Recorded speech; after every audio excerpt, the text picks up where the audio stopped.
আইয়ামে জাহিলিয়াতের যুগে যখন নারী জাতির উপর অকথ্য নির্যাতন চলছিল, যখন জীবিত শিশু কন্যাকে কবরে পুঁতে ফেলা হতো, ঠিক তখন আমাদের প্রিয় নবী রাসূলুল্লাহ সাল্লাল্লাহু আলাইহি ওয়াসাল্লাম মহিলাদের সম্মান বাঁচাতে এগিয়ে আসলেন। তিনি তার নিজের স্ত্রী আর কন্যাকে ভালোবাসলেন প্রাণ উজাড় করে দিয়ে। এখন আমরা শুনব সেই কাহিনী। বলছেন আন্তর্জাতিক খ্যাতিসম্পন্ন মুফাসসিরে কোরআন ও বিশিষ্ট ইসলামী চিন্তাবিদ হযরত মাওলানা দেলোয়ার হোসেন সাঈদী। শব্দগ্রহণে মাহসিন সাউন্ড সিস্টেম, প্রযোজনায় সিএইচপি, পরিবেশনায় স্পন্দন অডিও ভিজুয়াল সেন্টার, ঢাকা। প্রথমেই আমাদের প্রিয় নবী রাসূলুল্লাহ সাল্লাল্লাহু আলাইহি ওয়াসাল্লামের আদরের কন্যা মা ফাতেমার কাহিনী। আল্লাহর হাবিব আহলে বাইতদেরকে ডাকলেন। হযরতে ফাতিমা, হযরতে আলী, হযরতে হাসান হোসেন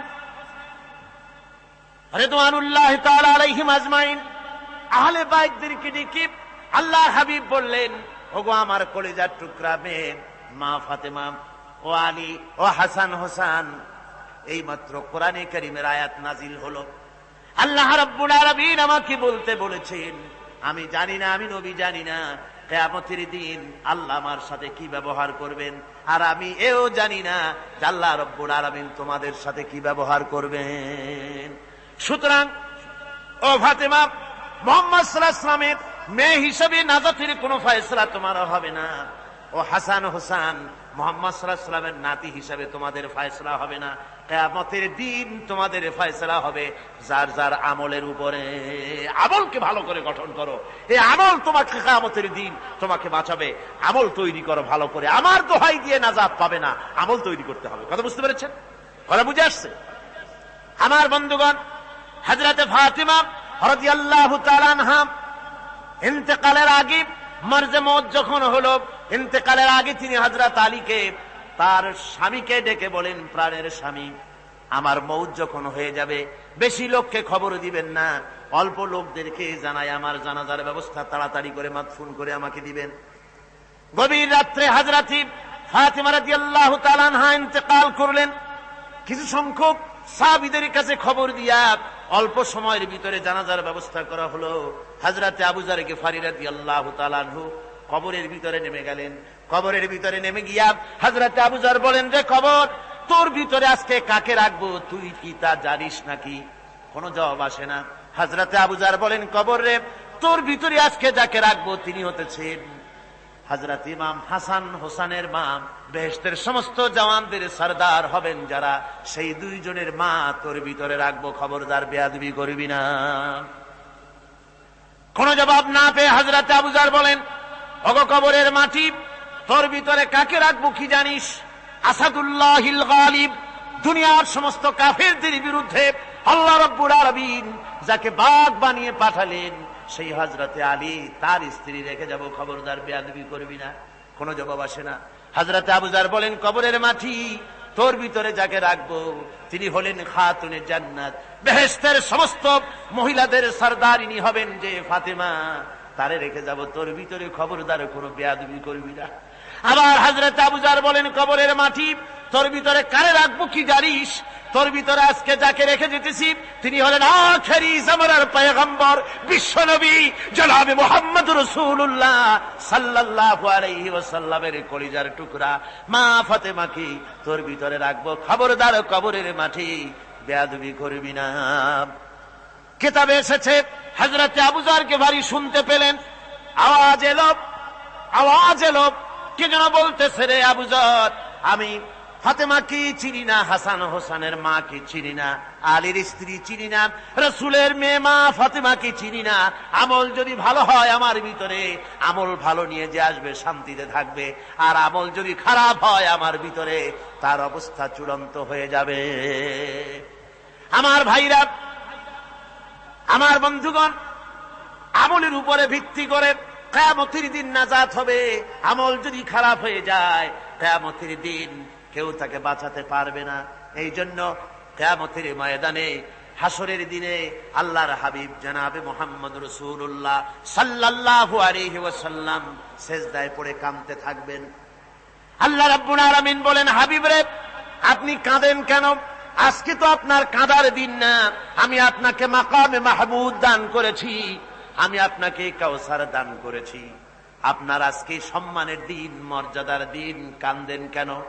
আল্লাহর হাবিব বলবেন, রব্বুল আলামিন, মাকামে মাহমুদ পেয়েছি, কাউসার পেয়েছি, কান্দি এই জন্য আমি দেখতে পাচ্ছি আবার সামনে দিয়া ফেরেশতারা আমার উম্মতগুলি জাহান্নামের দিকে নিয়ে যায়।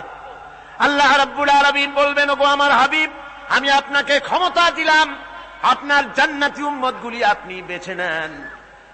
আল্লাহর হাবিব তার জান্নাতের উম্মতগুলি বাঁচতে থাকবেন। হযরত আয়েশা বলেন, ইয়া রাসূলুল্লাহ, কিয়ামতের ময়দানে লক্ষ কোটি কোটি মানুষের ভিতরে আপনার জান্নাতি উম্মত আপনি চিনবেন কি করে?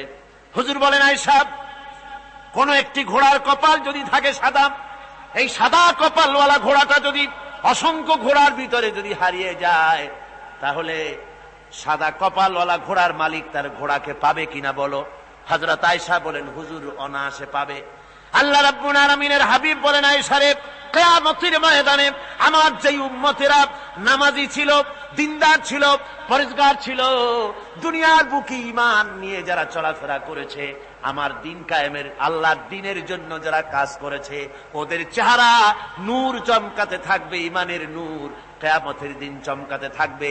সেই ঈমানের নূর দেখে দেখে আমি আমার জান্নাতি উম্মতগুলি আমি বেছে নেব। হযরত ফাতিমা রাদিয়াল্লাহু তাআলা আনহাকে রাসূলুল্লাহ সাল্লাল্লাহু আলাইহি ওয়াসাল্লাম অত্যন্ত ভালোবাসতেন, মহব্বত করতেন তার স্ত্রীদেরকেও।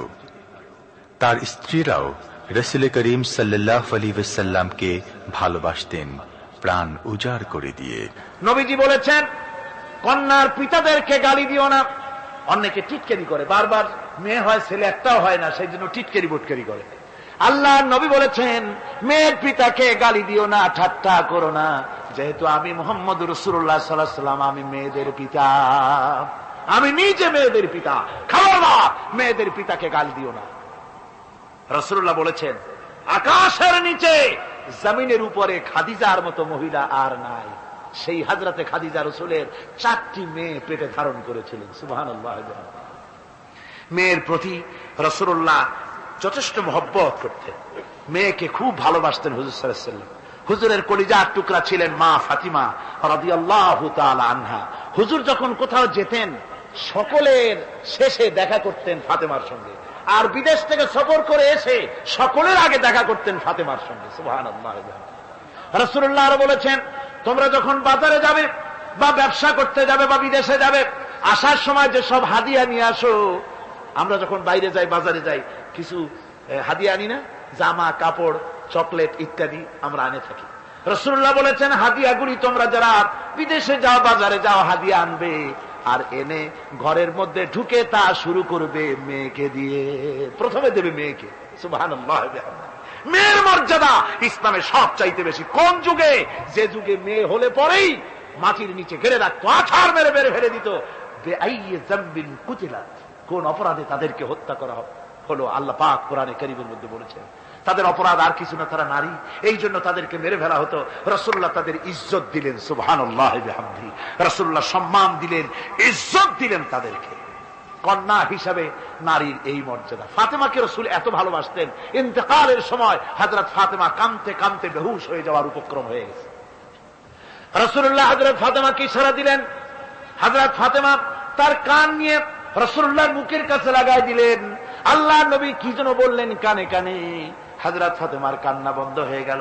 হযরত আয়েশা বলেন, মা, রাসূলুল্লাহ তোমার কানে কানে কি বলল আর তোমার কান্না বন্ধ হয়ে গেল? হযরত ফাতেমা বলেন, ইয়া আম্মা জান, আমার আব্বা আমার কানে কানে বলল, মা ফাতেমা তুই কাঁদিস না, তোর কান্না আমার বরদাস্ত হয় না, তোমাকে কাঁদতে হবে না। আমি তোমাকে সুসংবাদ দিয়ে যেতেছি, আমি মরে যাওয়ার পর সর্বপ্রথম তোমার সাথে আমার দেখা হবে। রাসূলুল্লাহর এই ভবিষ্যৎবাণী হযরত ফাতেমা বুঝতে পেরেছেন যে হুজুরের ইন্তেকালের পরে আমার বেশি দেরি হবে না, আমিও তাড়াতাড়ি হুজুরের সাথে শামিল হতে পারবো। হুজুরের ইন্তেকালের 6 মাস পরই হযরত ফাতেমা রাদিয়াল্লাহু তাআলা আনহা ইন্তেকাল করেছিলেন। কন্যা হিসাবে নারীর মর্যাদা ইসলাম অনেক অনেক গুণে বাড়িয়ে দিয়েছে। এই কন্যা শিশু, কৈশোর, যৌবন পেরিয়ে যখন যৌবনে তার বিয়ে হয়ে যায়, আল্লাহ রাব্বুল আলামিন তখন বলেন, ওয়ামিন আয়াতিহি আন খালাকা লাকুম মিন আনফুসিকুম আজওয়াজান লিতাসকুনু ইলাইহা ওয়া জাআলা বাইনাকুম মাওয়াদ্দাতান ওয়া রাহমা। আল্লাহ পাক বলেন, আমার নিদর্শনের ভিতরে এটিও একটি নিদর্শন যে আমি তোমাদের থেকে তোমাদের জোড়া তৈরি করেছি, তোমাদের স্ত্রীদেরকে তৈরি করেছি, তোমাদের সাথে তোমাদের স্ত্রীর ভালোবাসা সৃষ্টি করেছি, মহব্বত সৃষ্টি করেছি। এই মহব্বত আমি আল্লাহ তৈরি করেছি। আর যখন বুড়ো হয়ে যায় মানুষ, স্বামী স্ত্রী যখন বুড়ার বুড়ি হয়, তখন আর ভালোবাসা থাকে না, তখন ওই ভালোবাসা সহৃদয়তার করুণায় আমি আল্লাহ পরিণত করে দেই। বুড়ার জন্য তখন বুড়ি ছাড়া আর উপায় নাই, বুড়িরও আর বুড়া ছাড়া উপায় নাই। তখন ভালোবাসা কোনো বিশেষ কোন অক্ষ নিয়ে ভালোবাসা নয়, তখন একের উপরে অন্য একদম নির্ভরশীল হয়ে পড়ে। আল্লাহ পাক বলেন, এই অবস্থা আমি আল্লাহ সৃষ্টি করে দেই। সুবহানাল্লাহ বিহামদিহি। স্ত্রীকে রাসূলুল্লাহ কত ভালোবাসতেন। আল্লাহর নবী বলেছেন, আমার কাছে তিনটা জিনিস প্রিয়, একটা হচ্ছে সুগন্ধি, একটা হচ্ছে নামাজ, আর একটা হচ্ছে স্ত্রী। সুবহানাল্লাহ। স্ত্রী আমার কাছে প্রিয়। হুজুর বলেছেন, তোমাদের মধ্যে সেই ব্যক্তি উত্তম যে ব্যক্তি তার স্ত্রীর কাছে উত্তম। আমি আমার স্ত্রীদের কাছে উত্তম ব্যক্তি। সুবহানাল্লাহ। রাসূলুল্লাহ স্ত্রীকে কত ভালোবাসতেন। বিশ্বনবী রাজনৈতিক কর্মকাণ্ড চালাচ্ছেন, যুদ্ধের দামামা বাজতেছে, চতুর্দিকে কত অশান্তি, সবকিছু চলছে, স্ত্রীর হক আদায় করতে ভুলে যাননি। রাতের বেলায় হযরত আয়েশার বয়স কম, তাকে নিয়ে রাসূলুল্লাহ একটু সুযোগ পেয়েছেন, বলছেন, আয়েশা সব তো ঘুমিয়ে, চলো আমরা একটু দৌড়াই। ওই যে দূরে একটা জিনিস দেখা যায়, দৌড় দাও, দেখি কে আগে যায়। দুজনে দৌড় প্রতিযোগিতা করলেন। দৌড় প্রতিযোগিতায় হযরত আয়েশা ফার্স্ট হলেন, হুজুর পিছনে পড়ে গেলেন। হযরত আয়েশা খুব আনন্দ করলেন যে আপনি কিন্তু আমার সাথে দৌড়ে পারলেন। পরবর্তী কিছু কাল যাওয়ার পর হযরত আয়েশা বলেন, হুজুর আজকে আবার বললেন যে চলো আয়েশা একটু দৌড়াই। হযরত আয়েশা বলছেন যে সেদিনের তুলনায় আমার শরীর একটু, আমি মুটিয়ে গেছি, শরীরটি স্থূল হয়েছে। আমি আজকে দৌড়ালাম কিন্তু পারলাম না, রাসূল আগে চলে গেলেন। আমি হাঁপাতে হাঁপাতে যখন হুজুরের কাছে চলে গেছি, হুজুর তখন মুস্কি হেসে আমাকে বললেন, আয়েশা ওই সেই দিনের জবাব আজকে দিয়া দিলাম। সুবহানাল্লাহ বিহামদিহি, সুবহানাল্লাহ বিহামদিহি। বিশ্ব নবী কত বড় আদর্শ বিশ্ব মানবতার জন্য। তিনি বলেছেন, আরাফাতের ময়দানে রাসূলুল্লাহ বলেছেন, তোমরা যেমন পড়বে তোমার স্ত্রীদেরকে তেমন পড়াবে, তোমরা যেমন খাবে তোমার স্ত্রীদেরকে তেমন খাওয়াবে, স্ট্যান্ডার্ড মেনটেন করবে। তুমি ভালো দামের কাপড় পরবে, স্ত্রীকে খারাপ দিবে তা নয়। অধিকার দুজনেরই সমান, স্বামী এবং স্ত্রী সমান অধিকার। কিন্তু আমরা তা বুঝতে পারি না, বুঝতে চাই না।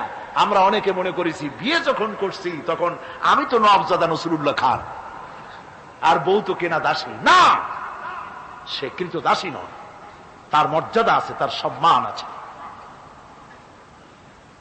তার সম্মান আপনাকে দিতে হবে। রাসূলুল্লাহ দিয়েছেন, আপনাকেও দিতে হবে। রান্না বান্না হতে দেরি হয়, কত গালাগালি শুনতে হয় নারীকে। আল্লাহর নবীর স্ত্রী হযরত আয়েশা বলেছেন, আল্লাহর নবী কাজ করে, মানুষের সঙ্গে কথা বলে, রাষ্ট্রীয় দায়িত্ব পালন করে ঘরের ভিতরে এসে যখন দেখেছেন রান্না হতে দেরি আছে, রাসূলুল্লাহ বিরক্ত হন নাই, ভুরু কুঞ্চিত করেন নাই, চোখ মোটা করেন নাই, আমাকে কোনো কথা শোনান নাই, বরং আমার কাছে বসে রান্নায় আমাকে সহযোগিতা করেছেন। সুবহানাল্লাহ বিহামদিহি। এই হলো আল্লাহর রাসূল, এই হলো বিশ্ব নবী। স্ত্রীর সঙ্গে কি মুহাব্বত! সুবহানাল্লাহ বিহামদিহি। হুজুর মুহাব্বত করতেন স্ত্রীদেরকে। রাসূলুল্লাহর ঘরে দৌলত ছিল না, কিন্তু মুহাব্বত দিয়ে ভরা ছিল ঘরটা। হুজুরের ঘরে ফ্রিজ নাই, এসি নাই, হুজুরের ঘরে কার্পেট নাই, হুজুরের ঘরের মধ্যে জাজির নাই, তোশক নাই, বড় বড় কম্বল নাই, আরামের কোন জিনিস নাই, মডার্ন ইকুইপমেন্টস কিচ্ছু নাই, দৌলত নাই, কিন্তু মুহাব্বত দিয়ে ঘরটা ভরা। হযরত আয়েশা বলেছেন, আমি পানি পান করে, যখন আমি পানি পান করে গ্লাস রেখে দিতাম, আল্লাহর নবী তখন গ্লাসের সেই জায়গায় ঠোঁট লাগাতেন যেখানে আমি ঠোঁট লাগাইয়া পানি পান করেছি। আমি গোশত চিবোতাম, রাসূলুল্লাহ আমার হাত থেকে গোশত টুকরা নিয়া সেই জায়গায় চিবোতেন যেখানে আমি চিবুয়েছি। সুবহানাল্লাহ। আমার ভাইরা, রাসূল তার স্ত্রীদেরকে মহব্বত করতেন, স্ত্রীরাও রাসূলকে মহব্বত করতেন দারুণ ভাবে। একবার হযরত আয়েশা সিদ্দিকা রাদিয়াল্লাহু তাআলা আনহা হুজুরকে গোসল করাতে ছিলেন, মাথার উপরে পানি ঢালতেছেন, হুজুর একটা চৌকির উপরে বা একটা তক্তার উপরে বসে আছেন।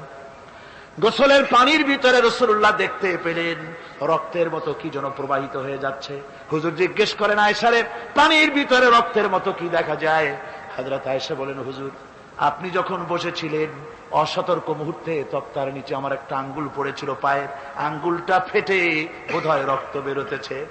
রাসূলুল্লাহ তাড়াতাড়ি করে উঠলেন আর ওই আঙ্গুলকে ব্যান্ডেজ করে দিলেন। রাসূলুল্লাহ বললেন, আয়েশারে, আঙ্গুল ফেটে গেছে, একটু আহাহু পর্যন্ত করলে না, এতক্ষণ তুমি কষ্ট করলে কেন? হযরত আয়েশা বলেন, ইয়া রাসূলুল্লাহ, ওটা তো একটা পায়ের আঙ্গুল। আয়েশার কলিজাটা ফেটে যদি রক্ত বেরোতো রাসূলুল্লাহকে উঠতে বলতে আমি পারতাম না। কি মহব্বত রাসূলের সাথে। হযরত আয়েশা বলেন, হুজুর সাল্লাল্লাহু আলাইহি ওয়াসাল্লাম স্ত্রীদেরকে এত ভালোবাসতেন, আমাদের ঘরে গোশত টোস্ত তেমন রান্না বান্না খুব কম হতো। গোশত রান্না হবে কি, মাসের পর মাস চলে গেছে রাসূলের বাড়িতে, হুজুর স্ত্রীরা বলেছেন আমাদের ঘরে চুলায় আগুন জ্বলে নাই, একটু শুকনা রুটি, একটু শুকনা খেজুর আর একটু পানি খেয়ে আমাদের জীবন চলেছে, এরকমের অবস্থা হয়েছে। তারপরে এই অবস্থা চলেছে, এর মধ্যে যদি কখনো একটু গোশত আসছে, হুজুর যখন ছাগল টাগল ইত্যাদি ছাগল দুম্বা জবাও করেছেন, এই দুম্বার গোশত নিয়ে ছাগলের গোশত নিয়ে রাসূলুল্লাহ নিজে বেরোতেন। হযরত খাদিজার বান্ধবী কোথায় আছে খুঁজে ওই বান্ধবীর কাছে গোশত পৌঁছে দিয়ে আসতে। হযরত আয়েশা বলেন, একদিন আমার ঘুম ভেঙে গেল, দেখি হুজুর আমার কাছে নাই, গেলেন কোথায়? খুঁজতে খুঁজতে যায় দেখি মসজিদে নববীর ভিতরে হুজুর হাত তুলে বসে আছেন, মোনাজাত করতেছেন। আমি পেছনে গিয়ে হাত তুললাম, আমি শুনতে পাচ্ছি নবীজি দোয়া করছেন, রব্বুল আলামিন কিয়ামতের ময়দানে যেদিন সন্তান তার পিতাকে ভুলে যাবে, মা তার সন্তানকে হারায় ফেলবে, ওই কঠিন হাসরের ময়দানে আমি যেন আমার খাদিজাকে হারাইয়া না যাই। মুনাজাতের শেষে হযরত আয়েশা বলেন, ইয়া রাসূলুল্লাহ, খাদিজার কথা আপনার এত কেন বারবার মনে পড়ে? একটা বুড়িরে বিয়ে করেছিলেন 25 বছর বয়সের সময়, 40 বছর বুড়ি, তার কথা কেন এত মহব্বত আপনার মনে পড়ে? তার থেকে যুবতী মেয়ে, সুন্দরী মেয়েকে আপনার স্ত্রী হিসেবে আপনি পান নাই। হুজুর বলেন, আয়েশা রে, খাদিজার সম্পর্কে এমন কথা তুমি আর বলো না, তোমরা সবাই আমার সুখের দিনের স্ত্রী, আর খাদিজা আমার এমন সময় স্ত্রী ছিল যখন মক্কায় আমার আশ্রয় ছিল না, তামাম মক্কা নগরীতে আমার আশ্রয় ছিল না। খাদিজার সঞ্চিত সমস্ত ধনরাশি ইসলাম কবুল করার পর দুহাতে খাদিজা বিতরণ করে দিয়েছে।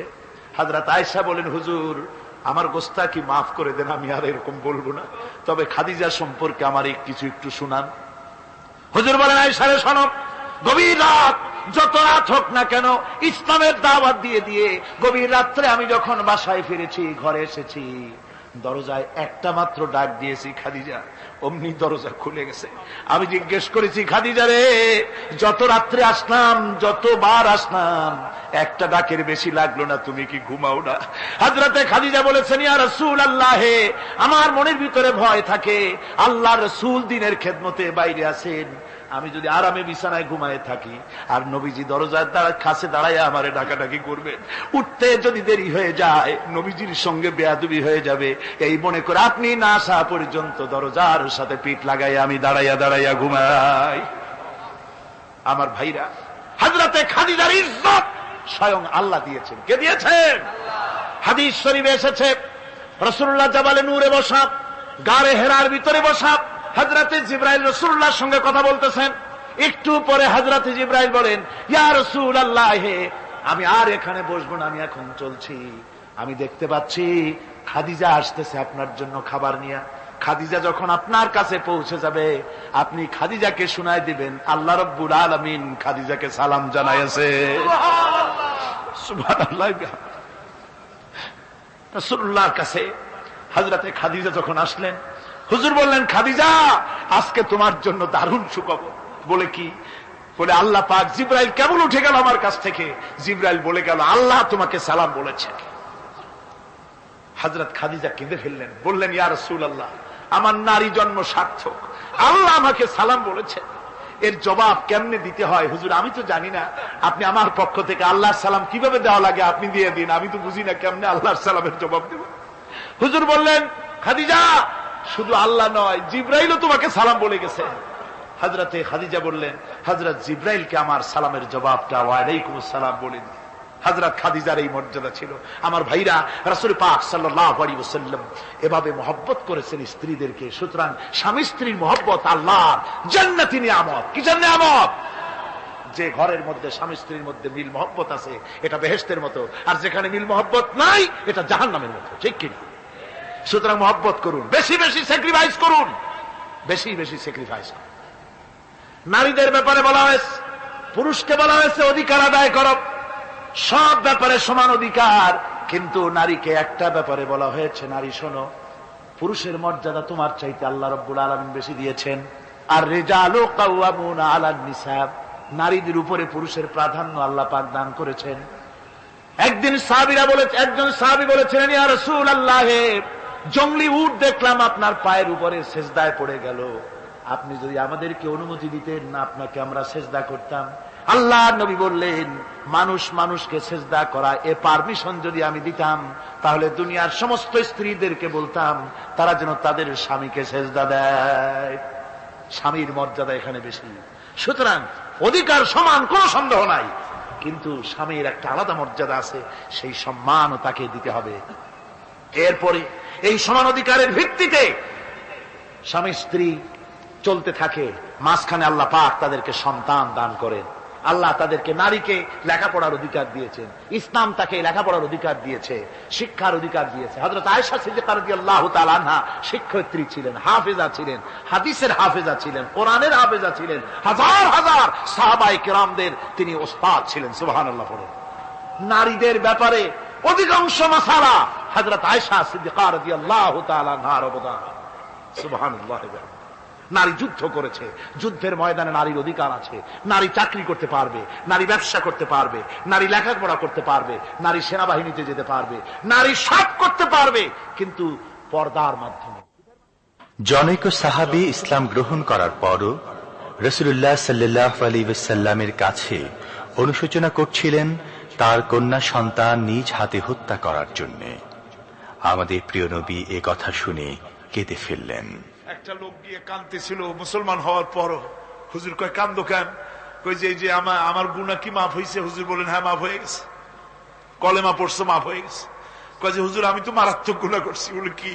বলে আমার একটা মেয়ে, সেই মেয়েটাকে নিয়ে আমি, ঘটনা লম্বা, আমি সংক্ষেপে বলতেছি, মেয়েটাকে ফাঁকি দিয়া তাহলে আমি মারবো, বুঝতে দেই নাই আমার বউরে, বললাম চলো বেড়াইতে যাই, মেয়েটা আমার সাথে সাজায় দিয়েছে তার মা, বেড়াতে নিয়ে যাবো এইটা কথা মনে করে। মেয়েটা কদ্দূর যায়, আবার আব্বা আব্বা বলে আমার দিকে ফিরে আসে, আবার পিছনে থাকে, আবার আব্বা আব্বা বলে জড়ায় ধরে। এইভাবে করতে করতে যখন নির্জন এলাকায় গেলাম, আমি পাহাড়ের পাশে গর্ত খোঁড়া আরম্ভ করলাম। গর্ত খুঁজি আর মাটি ছিটে এসে আমার দাড়িতে লাগে। বাচ্চা মেয়েটা আমার কাছে এসে দাড়ি দিয়ে ধুল ঝাড়ায় দেয়, কয় আব্বা তোমার দাড়িতে ধুল লাগতেছে, তুমি এই কষ্ট করতেছো কেন? মেয়ে তো বোঝে না যে আমি তার জন্য কবর খুঁজতেছি। কবরটা খোঁড়া হয়ে যাওয়ার পর মেয়েটারে বান্ধা শুরু করলাম। মেয়ে এখন কাঁদতেছে, বাবা আমার বান্ধো কেন? আমি তারে বাঁধা জোরে ওর মধ্যে নিক্ষেপ করে দিলাম। মেয়েটা গর্তের মধ্যে বসে চিৎকার করে বলছে, আব্বা তুমি আমারে বাঁচতে দাও, আমি তোমারে বাপ বলে সমাজে হ্যাঁ করবো না, আমি ভিক্ষা করে খাবো, আমারে বাইরো না। লোকটি বলছি, ইয়া রাসূলুল্লাহ, আমার মনে দরদ আসলো না। আমি একটা পাথর উঁচু করে আমার মেয়ের বুক লক্ষ্য করে জোরে মেরে দিলাম। বুকটা ফেটে রক্ত ফিনকি দিয়ে উঠলো, আর মেয়ের বুক থেকে আওয়াজ বেরোলো, আব্বা। আমার কানে যেন এখনো সেই আওয়াজ বাজে। হাদিস শরীফে এসেছে, হুজুরের চোখের পানি দাড়ি ভিজে ভিজে জামার উপরে পড়তেছিল। হুজুর বললেন, আহারে, মানুষেও পারে এইরকম কাম করতে।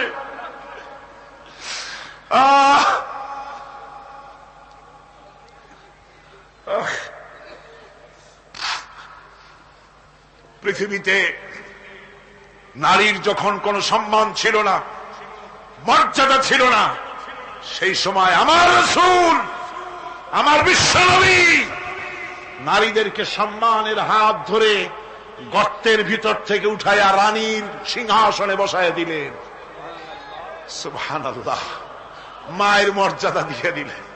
সুবহানাল্লাহ, নারীরা আমাদের মায়ের জাত, নারীরা আমার কিয়ের জাত? মায়ের জাত। আমার মা বোনেরা, তোমাদের সম্মান কত তোমরা জানো না।